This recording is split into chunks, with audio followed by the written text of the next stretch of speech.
соода кылып кайра өтүп баратканда чүй борунан алтын баштаган асыл буюмдарын уурдатышат.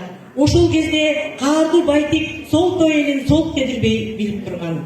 Кербендер даттанып Байтик ханга келишет. Ал элиндеги атанган ууруларды түгөл жыйнап, акыры жоголгон алтындын изин табат.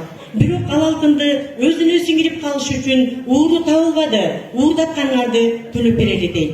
Ошентип калың элге алтындын баасы толук эсептелинип, чыгым чачылат.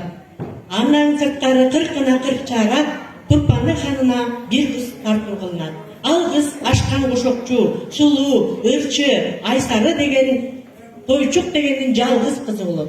Доо бүтүп келгендерге дер алдында айыпка кетип бараткан Айсары кыз минтип арманын боздойт.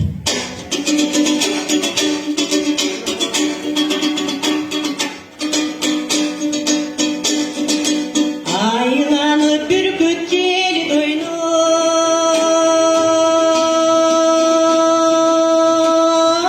айыпсыз калктары жери дойной, ачылган гүлдөй жадырап, армансыз киши эл дойной.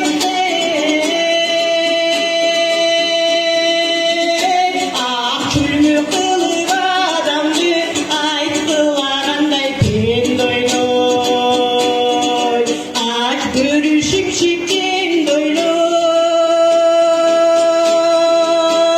ак марал отту кел дойной, айланып таппай казыгын адашкан көрүк жери дойной.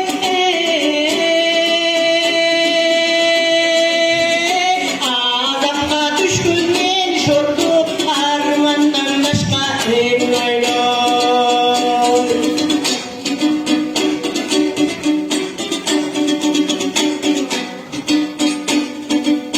Алыста калчу жери дойной,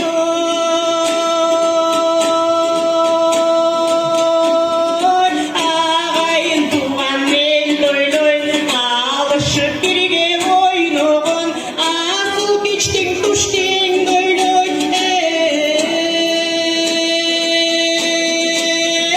Ажыдар сорбон көжөгүн ата ким байкуш эл дойной.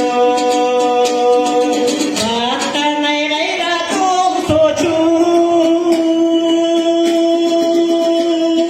Байтикти ажап сорсочу, акерим боздоп турганда ак куусу кайра болсочу.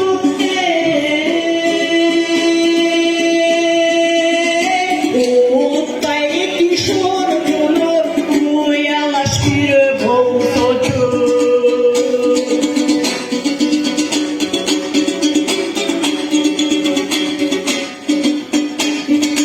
Акимдин күчү зор берет,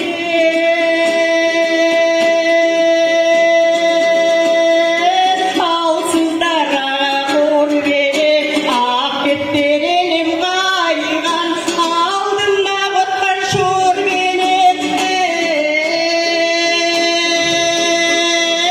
Алдырган колдон көкөгөн, апа ким кандай шор берет.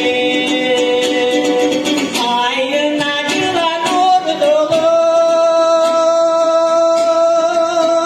агайын жерин корголоп, азаптын кайгысы чур, аккан жаш көздүн шор болот. Ак жерден айыптар түшүп, айтчы эмне мынча кор болот.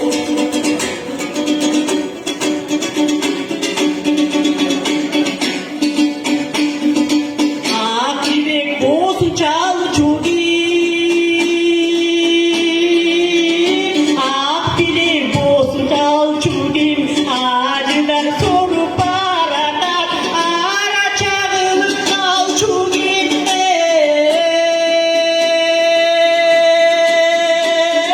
Айсары байкуш кантип аркаман издеп барчу ким.